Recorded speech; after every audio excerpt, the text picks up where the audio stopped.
Today we have Tomorrow's June again. It's my second time inviting guys, but now already like a band. Before we were filming on my tiny kitchen. I mean, the space for the filming was small, but the kitchen was pretty fine. I love the kitchen, by the way. Yeah, so it's pretty nice, great. right? Yeah. So it have been very exciting year for you guys, for me, and like I'm super, super happy to have you here because, as I said, I feel like we as artists, we are like at the same level of audience and development, our music, and like we even really stuck to the similar time frames. Yeah. Tell us about your band, your genre. So I'm Marcos. I'm the lead singer. I'm Juan Diego. I'm keyboard, second guitar. And we're Tomorrow's June. We're a pop punk band out of Richmond, California. And we've been trying to kill it. We're just grinding, just like every other band, just like every other artist. But yeah. Last time it was a little unclear about your full band members. Oh yeah, because drummer was kind of something what you were not very sure. We talked. Yeah. So we also have my brother. He's the lead guitar player, but our drummer at that point when we first met, he was taking a step back from being in the main band. He still tours with us. He still plays with us, and he's still like really close. Like nothing has changed except for the fact that. Just in the pictures, he's not in there. He wasn't it wasn't his dream to be like in promo, doing interviews and stuff. And so he just took a step back. I'm glad that you are still working. And you know what? I do appreciate this professional relationships when it's okay to step back. And as long as you are real with yourself, not lying, not fooling anybody, and you're clear, you're like, hey, guys, I'm backing off, but I got your back. Yeah. That's big. Yeah. I respect that. Yeah, 100%. The one thing we didn't want in the band or in our team and program was for someone to feel like we were forcing them to be here. Yeah. Right? And so when, it was like a real conversation that we had. It was like, hey, I'm not sure that my heart's in this anymore. And so I'd talk to him. I was like, would you be willing to just be the drummer for Tomorrow's June? Like, is that something you're interested in? Because I know being together... It's a lot of money to try to be in a band. It's a lot of, especially when you got a girlfriend too, and he needs to have his life. Yeah. And he was like, actually, that would be like the most ideal thing for me. It's just to kind of take a step back. And I was like, well, let's do that then. We don't have to worry about, there's no contracts. There's nothing. Like, we're friends. It's self-invested thing. Yeah, we're friends first, and we need to make sure that you're okay being here and that if there's anything we can do to help you, then we'll do that. You know what I mean? Yeah. So that's basically it. We just want to make sure that we're not forcing anyone or that we have a team that's strong enough that wants to be here. So. No, this is great. The vibe is important. And you know what? When there's unspoken energy there, it really deprives everything. It's a creative space. You don't want to keep things complicated, Yeah, for sure. And it's good to be... it's good when you can address the problem, right? Yeah. We are all adults and we don't want to fuck around, to be honest. We have enough already on our plates. All right. Listen, I am so fucking happy for you guys. Oh, thank you. Love watching you thrive. Thank you. You do so well. When I see you, I was like, fuck yeah, these are my friends. I love it. Your recent show was so good. Thank you. I also played in that venue, and it was amazing, and I loved your show. Yeah, thank you so much. Your show. You guys have a vibe. When I see you on the stage, I'm thinking, these people going to make it. Oh, we appreciate that. I promise I'm not exaggerating. I truly believe I see the potential. And, my friend Judy, who is behind the camera right now, she always has this gut feeling about bands, and then that band works out. And, I think I do have that feeling too. Yeah. So when I see you performing, I see that.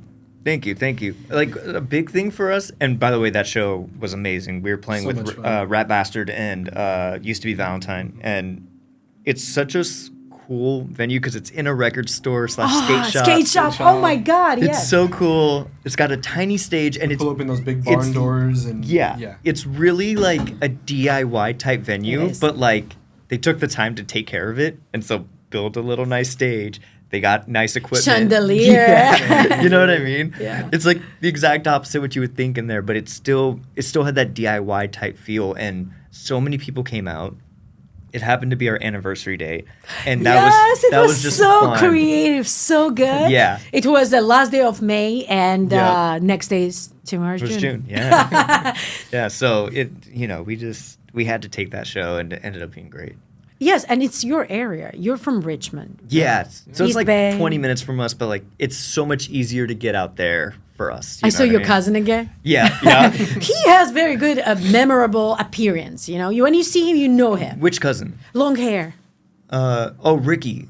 long hair, metal-looking guy. Oh, you know right. what? That's Ricky. That's my best friend. Yeah. Oh, I thought Yeah, no, he's not my cousin, but he's pretty much my cousin. Yeah, Sorry, all my cousins What's were his there name? though. Ricky, Rick. I'm so sorry. There were cousins there. So. but yeah, he comes out to a lot of shows. He's great. Yeah, so I nice. I love seeing people. Sorry. No worries. I love seeing people showing up for their friends and supporting local Yeah, music. we're so lucky. You have very strong presence. If people will ask me, recommend Pop Up Bank from Bay Area, that's you guys. Oh, thank you. Yeah. I want to talk about your singles. So my favorite so far is wow, I forgot your song name. Fuck. The girl, the tattoo girl. Miss Dark Hair. Yeah. Why don't you show me photo? Show me photo. I already asked you many times. Well, this is You're tripped now. my girl. Show me. Aww. Yeah. She has So- tattoo? She does. Ah. Okay. Yeah. She's not like alt, you know. She's not in that sense. But yeah, she got a couple tattoos. All right. That's good. So- Awesome. I love that you wrote last song. Yeah, yeah. It's funny. I was thinking about when I was like trying to come up with a like tagline for TikTok, and I was like, man, we're like the opposite of most pop punk bands because we grew up with pop and pop punk, right? Yeah, yeah, of course. And so we just have that like that itch for like a love song a lot or like a breakup song. it's so written like a pop song. We're not that angry. We're not that hard. So Yeah. we have to kind of write about something a little lighter. Like we're goofy as hell. You know what I mean? Like we're more on that soft side. When you come to your show, you get everything. You get the edge feeling. You Yeah. know, it's not like you come and you're like, You really like work your ass off on your Yeah. shows. Like it's really good. Love it, and I love the vibe. And love songs are cute. I actually just dropped my song, Yeah. OCD Boy. It's about Yes. my husband. Yeah. So not always bad boys get the Yeah. highlights. You know, Yeah. good guys also get some. Right. You're promoting Upside Down now. Yep. You know what? Dark Hair performed like extremely well. Yeah. This one's kind of doing what YTFS did, where Slow and it's steady. like people know it and people are like liking it a lot, Yeah. but it's slow and steady. So we'll see where it goes. It's pretty new still. I think I was just when I saw Mrs. Dark Hair, I was like, oh, it's happening, and then you get a reality check real quick, and you're like, this is not Mrs. Dark Hair. Well, here's the thing. Every song I thought gonna blow up never works. Yeah. It just ended up being my favorite, but not Right. audience always, favorite. It's always the opposite. Yeah. Yeah, it's just always gamble. You just need to consistently putting out songs out there and just see how it works, how Yeah. it goes. Listen, your documentary, so fucking awesome. Oh, thank you. So amazing. I watched it. I was like, I love this. You know what I like? It's not only produced well, storytelling is on point. Big respect to the producer. Yeah, Phil, I don't shout know out. how much you guys invested into this yourselves. Like, did you kind of affect the narrative, or he directed completely? He kind of directed it completely. We just Yeah, we had some ideas of what story we wanted to tell and kind of how we wanted it to be presented, but he really transformed the whole idea and he made it his own. yeah. Really did a good job. He was. I used to be part of another podcast called the Voice Party Podcast, and he was the producer on that. But he's also been a filmmaker forever. He's won awards at indie film festivals and stuff like that. You see that when you watch your documentary. Yeah, and so we had hit him up because we were working with someone, and the documentary was supposed to be for another platform that was going to be somewhat on like Apple TV and Yeah. stuff, and it just didn't work out. But we were like, hey man, we got this opportunity. Would you be down to help us make this documentary? He goes, cool. How long? What's it about? And I was like, just kind of our life and our struggles, like how we got here. He goes, I got it. Right? And so he came, started filming instant. I'm so I'm sorry. sorry. No, this is It's fun. such a It's small just a table. very narrative. Yeah. But like just instantly started filming, And then like we had like one meeting with him. We just sat down, talked about everything, and then every time we hung out, every time we had a show, practice, meetings, he was there. He was there behind us in the van with us, right behind us while we were loading everything. He became part of the band for a few weeks, few months. And then everything that he couldn't be there for, we just vlogged on our phone. Yeah. And then just gave him some like footage. That was so cool. I was wondering, how did you the thing is that the story built is so well. Sometimes you're thinking, did you plan all of this behind the scenes? Yeah. No, he just knows how to put a story God. together on film. Oh, It's this crazy. guy, bravo. Yeah. Shout out to Very Phil good. Spruner. You've been vulnerable. You were sharing some, like your how you burn out, how you worry, how you're nervous, how you disappoint, how you elevate, what going on behind the scenes. That was very, very interesting to watch. I'm an artist myself, but I'm also a person, and you gave me everything. You satisfied all of my needs by this documentary. Yeah, I mean, I think there's something to being vulnerable and like just being truthful. I think it was a good time for us to be honest about where we've been, because it's been a really long time. Mm-hmm. We're not a band that got signed when we were 16 and then had to fall off, or we got, we're not up there. We've been working at this for a really long time. And I think there's something to be said about bands that don't give up and bands that like, this is what we legit go through, right? There's bands that are married with kids, You're an artist married with kids. Like, I can only imagine how much harder that is, right? Because we sacrifice so much already. Yeah. Right? And when you talk about like the real things of the expectations that are put on us, it's insane. So I told the story of like, I'm 2 or 3 in the morning and I'm just seeing ad after ad after ad for bands. Yeah. And they all have big numbers.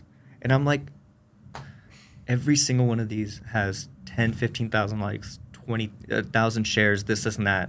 Our ad didn't do that. We're never going to make this, right? And then you have to like regroup and go, okay, calm down. Like, you've been on this ride for a long time. Right. People need to see that and be reminded like, hey, we're human too. And we freak out sometimes and we crash out sometimes. Like, it's not easy. I never met anybody in my life, in any profession, who would be having a goal, making efforts to achieve their goal, and didn't achieve. Mm-hmm. What I'm trying to say is that consistency and strategic thinking is a way to succeed even in such a fucked up industry as music. Right. What I'm trying to say here is that there are lots of people who will claim they've done everything they could and didn't work out. Yeah. Most likely this is not true. Right. But I told myself, going through that mental breakdown stage, I told myself, you know what? I'm going to do my best. And if I don't make it, I don't make it. But now when I'm working so hard, I started seeing the progress. Right. And I can 100% say, at least from my perspective and my level of artistry I am at, if you do shit comes around. Like, the good stuff comes around. Yeah. And here's the thing. I'm no longer believing to magic. Yes, of course, luck is a thing. Yes. But you are in the right place and right time when you are out there all the time. I'm so sorry. You have to make your own luck. Yeah, like you cannot sit home and you're like, oh, tomorrow I will step somebody's food by accident and that will be like big producer who wants to invest. Who the fuck want to invest into you? Like, would you yourself invest in somebody you don't know, don't trust, and they might blow up your money, whatever. Right. So you need to prove yourself that you are something, and then the world will see it. That strategic thinking is like being smart, right? Once you get to a certain level of artistry, depending what path you want to go with it, if you just want to create art and don't really care, like you love your day job too, then do that. But if you're like us who want to make a career out of it, make a living off of it, getting smart with it and working with the right people and making those right connections is like really what it's about. Since we've been getting better at social media, like we've been getting hit up by so many people. The amount of meetings we've had in the past month is insane. Never in our lives have we dealt with this before. People are hitting us up. Hey, have you made a decision yet? And we're like, no. We're having 17 other meetings. We don't know what to do. Like, we don't know what to do.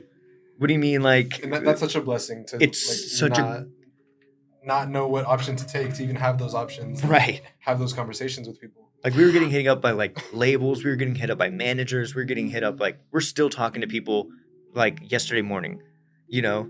And I was telling them, I was like, I finally got this one guy on the phone, and I was just like, I need you to meet the band, blah blah blah. And I was just like telling him all this stuff, and he was like really cool to talk to, and but I was just like, oh my god, this is insane that we have to pick something. We've always been searching for someone to believe in us. Knocking to the closed doors and trying to make it through. A bunch of people believe in what we're doing. I think you hit the milestone. I think so too. Because we're working so literal baby step, baby step, baby step, every time you hit something, you're like, oh, it's not as different as yesterday.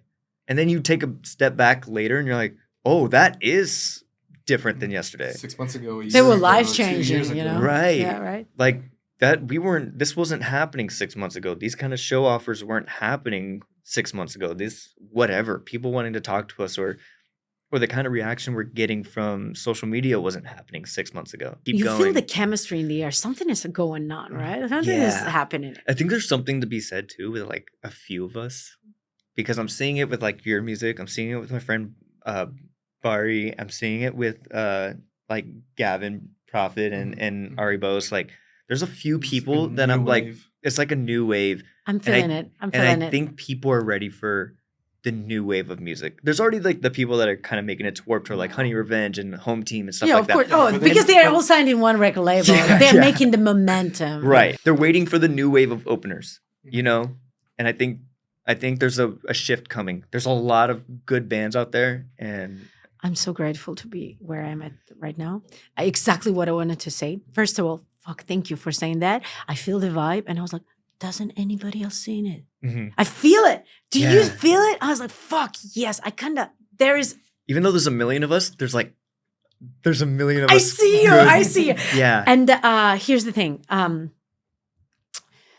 I was always thinking, how come the greatest artists, my influencers, are kind of friends from schools? How this possible? Or can you imagine Korn and Limp Bizkit were kind of like buddies going up? Like, how does this work? Like, do they help each other? No, here's the thing. There's a momentum. There is a certain like circles in the music industry what happens. And this is the thing, rise and ship. Yep. This is what happening. Yeah. I've heard amazing thought that your friend group is like, let's imagine 6 people you're talking to, right? You become average of those 6. Right. Like, of course, it doesn't mean exactly the same way, but what I'm trying to say that your actions and your expectations or your imagination is average of what they're thinking, right? Mm-hmm. So when you surround yourself with people who are actually breaking through, seeing you guys breaking through, make your colleagues believe that they can do this too. They can do the same thing. You are different, but there is no magic behind this. Mm-hmm. You are in one music industry, in one geographic. If that works for you, there is more space for other people. Right. So this is how it works. And I can tell you, you were just saying that you are getting reached out by people, talking to this, and you are like wondering, wow, we're at this level when we actually are learning this already. Mm-hmm. Fuck, finally, right? And it's a little milestone. It's just beginning. Yeah. It's just beginning. From my perspective, I was just talking to my friend. I was like, wow, I have entertainment lawyer now. Yeah. Because at this point, it's stupid not to. Because I'm signing so much contracts now. Yeah. It is just, I need to be a complete dumb ass, not invest into a lawyer. Yeah.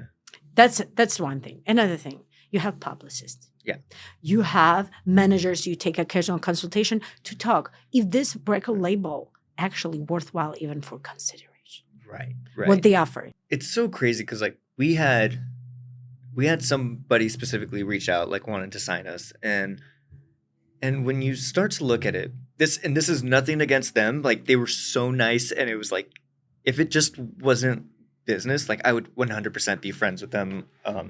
But they were, it just seemed like at this moment, it didn't make sense for us to sign something and not be almost guaranteed. If someone like Republic Records came to you versus like a small indie label from San Francisco. DIY. and you'd be like, okay, who do I take a risk on, right? There's pros and cons to both. Yeah. But like this, you have a lot of money, right, to make some more music, maybe get in the room with some people.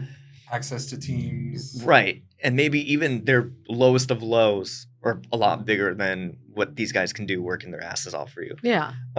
So you got to say what's really worth it. But then also at the same time, like we're at this moment where in time where anything can literally happen. We could blow up. Streams can go. And this is something that like people don't really tell you, or the narrative is all kind of messed up. But when you own everything, and Russ was just talking about this on the Manager's Playbook, if you own everything, there is money in streaming. There is money in like iTunes still. There's still money online where you don't have to leave the house. Yeah. You know? And if we're really trying to, if we can just keep going the path we're going and just maybe have something hit, like we can start making a living off this a lot sooner than possible. I think, Sorry, a lot sooner than later. Yeah, I got it here. I think it's very, very good topic, especially for artists. And listen, just invest as many professionals, not buddies, not friends, not moms and dads. Invest as many professionals you trust. You build relationships ahead of the time. Mm-hmm. Don't be scared to spend $200, $300, $400 on consultation with a lawyer or with entertainment lawyer or with a manager for the consultation session, because that consultation is investment for you to see who is this person. Right. Because when you have a date, when you got time-sensitive deal and you need to make a decision, you want to talk to someone who has bigger perspective than your friend. Friend is good. I talk to friends, but sometimes friends doesn't see bigger picture. Right. And maybe it makes sense to go for DIY San Franciscan record label rather for being like bookshelf artist, you know? Yeah. So it depends. But if Thrillers Records will reach out to me, oh yeah, I will be like. We've talked about that too. I love their music taste. They do so good with their artists too. Like I feel like they're killing it with everyone. They do. Did you notice? I follow this band, Dead Eyes. Uh-huh. I don't know if you know. They're a little bit they're in my genre more. I follow them when they were not signed. Yeah. And guess who signed them? Thriller Records. Mm-hmm. Yeah. I can hear in their tracks influence because their music slightly changed. Yeah. Little bit. But their social media, exactly like Honey Revenge and the Rain City Drive. And I was like, oh. And I see who is their marketologist, who is their social media person. But it looks so good. It does. It looks like a cohesive family too. And it looks like they're taking over the game right now. Very, very good DIY record label. I think respectful. Yeah, for sure. I want to talk about hate comments. Oh, yeah. Just my question is, what's the most ridiculous hate comment you received like recently? Something what comes up in your mind. Let me look this up. Hold on. That one was crazy. We had someone say that I said, "What band do we sound like?" Oh, yeah. They said, "You sound like you braid each other's pubes." First of all, didn't even answer the prompt. That's messed up. So I was like, so Blink-182 or Simple Plan? Did you delete or keep it? No, I posted it. I posted a video of it. I was like, that's hilarious. We get people saying, it's mostly Instagram too. Mm-hmm. And then it YouTube. Used to be YouTube. YouTube has lots of hate. Oh my God. It's been pretty good though. Yeah. Oh, Reels are doing well there too. Shorts. Yeah. No, yeah, but hate comments are hilarious and ridiculous. I will tell you this, and you know this. You and me both know this because like prior stuff of like not music going viral and stuff. Yeah. With our other platforms, sometimes when videos go really viral and you get a bunch of hate comments, you're like, oh, this kind of... There's a wave. There's a wave, and it kind of hurts your feelings the first time you ever read it. The algorithm picks Not you anymore. Up. No, not now. Not the first anymore. time, the first time you ever had a viral video and you just got half the comments were hate comments, you were like, what did I do to you? Yeah. Why you hate me so? Yeah. People are now mean. It's funny. Now it's funny. You know what? Repetitive comment. But this is funny fact that this comment actually not only in my music account when I was back then the blogger, Same shit. Yeah. And it's different language group. There's a Russian speaker group, and this one is English speaker group. Yeah. Same comment. Yeah. People keep saying, "Is this the Is this dude?" They They think I'm a transgender woman. Hey, there's nothing wrong with being transgender, and I would happily say if I would, but I'm not. But anyways, I have 2 kids. They came from my vagina, so you know what? Fuck off. We got this is definitely a song. Oh, Just that. What does it mean? It just like it's basically saying like technically it's music. Like this exists. Like this exists. Yeah. That one or It's like, all right, you proved me. That's a song. Yeah, that like is a song. you have one of the songs of all time. Of all time. Yeah. not the best song, not the worst song, just What the a fuck, song. people? What's wrong with you? Those are hilarious I to me. mean, they're just copying other comments I've seen. Yeah. At that point. Yeah. My favorite is, you know which one is my favorite? Huh. Poser. Pose. Oh yeah, someone called us a poser the other day, and I was like, "Oh, I don't know that band. Can you tag them so we can listen to them?" There probably is a band. There is called probably Poser. a band called Poser. You know, with this comment, I'm learning new slang. First of all, I'm an expat, so English is not my first language. But also, I'm a millennial. I'm hardcore millennial. Yeah. And now I'm learning Gen Z. First of all, did you know that crying emoji means laughing? Mm-hmm. Yeah. I didn't know. I well, didn't know. It depends. It's It's like when it is like, it's Yeah. not. It's just laughing.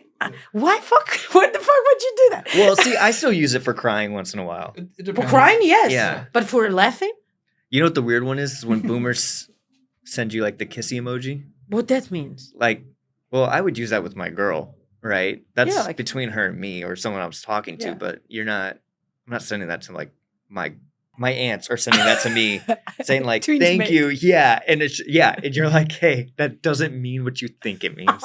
I know you don't mean it this way because you don't get it, but it's uncomfortable. I was like, what is these 2 emojis together are doing? Like corn and bull. It's corn bull. Mm. I never seen that one. That's good. Oh, go to my reels. I've Oh, learned cornball means corny, cringy. Yeah. It's that cringy, so it's a corn and bull. I don't know. The Yeah. people. That's hecka good. I've never. Corn. You know, I was like laughing because the way bands talk to each other and artists talk to each other, especially like in the indie scene. Oh my God, we're so gay for each other, and I think Everyone's it's just flirting with each other. yeah, I think it's so funny, but it's like such a good way to get like you ever see fans. They'll follow you and they're like, "Oh, this is cool," and then you're already following another band. And maybe you're like, giving them that cool like motivation, whatever it is, right? Commenting Yeah. on their stuff, and all of a sudden you see your fan over there, and you're like, "Oh, you know this band too." They start tagging you and stuff, and you're like, "Oh my God, my 2 worlds colliding and stuff." Like all that. It's I think beautiful. it's such a cool thing. That's a community that That's a comes community, alive. yeah. Really, really cool. You know what? I'm grateful. People, haters, if you have got something to say, say it. And go check all of my other videos and say that too. Yeah. We really need your expert opinion here. Yeah. I'd prefer if you actually went and commented on every video, but watch it all the way through so you can give me detailed explanations. Feedback. Yeah. Tell us how cornball And make sure we each are. feedback is a different comment. Let's talk about dreams. What's your dream stage or lineup? Rock in Rio. Yeah. It's huge. Like a Rock in Rio stage, that'd be amazing. Anything in Brazil. Oh, I like- really want to perform in Mexico. Mexico Oh too. my God, the metal scene is so good. Yeah. Oh my Yeah. God, amazing. That'd be a That- good trip. I would love to do like a Capitol. What is it, like the Capitol Bowl? You know the one at the stadium. I want to play one of those so bad one day. But stadium. Yeah. Stadium. I mean, don't get me wrong. I'd love to play stadiums. Yeah, like Um, Tokyo Stadium. yeah, like that's a dream. Is to get to a point where I have to design a stage, Have you ever had an experience on the stadium? like playing on one. No, Yeah. nothing like not even opening for anything. We were close to the arena type. Amphitheater. Yeah, done some amphitheater stuff, smaller amphitheaters. What's the but- biggest amount of people you perform for? Ooh. I mean, maybe the Dia de los Muertos had to be Yeah. closer to what, like 5,000 people? Oof, that's good. Throughout I mean, they shut down over by Fruitvale in Oakland, multiple streets. So, yeah, there was there was a few thousand people there.